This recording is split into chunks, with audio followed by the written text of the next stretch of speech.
കൊള്ളാം എന്ന് പറഞ്ഞ് പുള്ളി ഇങ്ങനെ അപ്രിഷ്യേറ്റ് ചെയ്തിരുന്നപ്പോഴത്തേക്ക് അച്ഛൻ ചുമ്മാ ഒരു അടി അടിച്ച് അവൻ ആശാനോട് വർക്ക് ചെയ്യണമെന്ന് ആഗ്രഹമുണ്ട്. ഞാൻ പറഞ്ഞിട്ടൊന്നുമില്ല. അച്ഛനിങ്ങനെ, അത് അച്ഛൻ്റെ ആഗ്രഹമാണ്, എൻ്റെ ആഗ്രഹമായിട്ടല്ല, അച്ഛൻ്റെ ആഗ്രഹം തന്നെയാണ്. അതെൻ്റെ തലയെ കെട്ടി വെച്ച് പുള്ളി പറഞ്ഞു. ജോർജ് സാറ് പറഞ്ഞു അങ്ങോട്ട് വിട്ടേര്. അങ്ങനെ ആണ് ഞാൻ ഇരകളിന് വേണ്ടി ചെല്ലുന്നത്. പക്ഷെ ഞാൻ ചെന്നപ്പോൾ 2 ദിവസം, ഞാൻ ഇച്ചിരി ലേറ്റായി ഇവിടെ. 2 ദിവസം കഴിഞ്ഞിട്ടാണ് പുള്ളി പറഞ്ഞതിന് 2 ദിവസം കഴിഞ്ഞിട്ടാണ് ഞാൻ ചെല്ലുന്നത്, തിരുവനന്തപുരത്ത് ചെല്ലുന്നത്.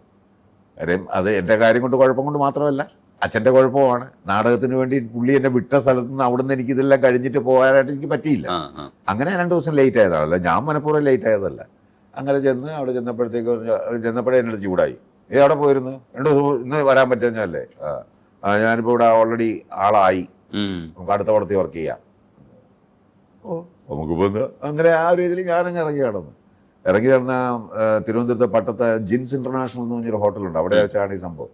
അങ്ങനെ ഇറങ്ങി അത് ഇങ്ങനെ നടന്നു വന്ന് ഇങ്ങനെ കുറച്ചങ്ങോട്ട് ഹോട്ടലിൽ നിന്ന് വല്ല ബസ്സിൽ കയറി പോകാന്നുള്ള ഇത് വന്നപ്പോഴത്തേക്ക് പെട്ടെന്ന് ലത്തീഫ് ഖാൻ എന്ന് പറഞ്ഞൊരു കൺട്രോളറുണ്ട്. പുള്ളി ഓടി വന്നു, ഷമി മോനെ അവിടെ നിൽക്കടാ പറഞ്ഞ് ഓടി വന്ന് എന്നെ വിളിച്ചു. സാറ് വിളിക്കുന്നുണ്ടോ?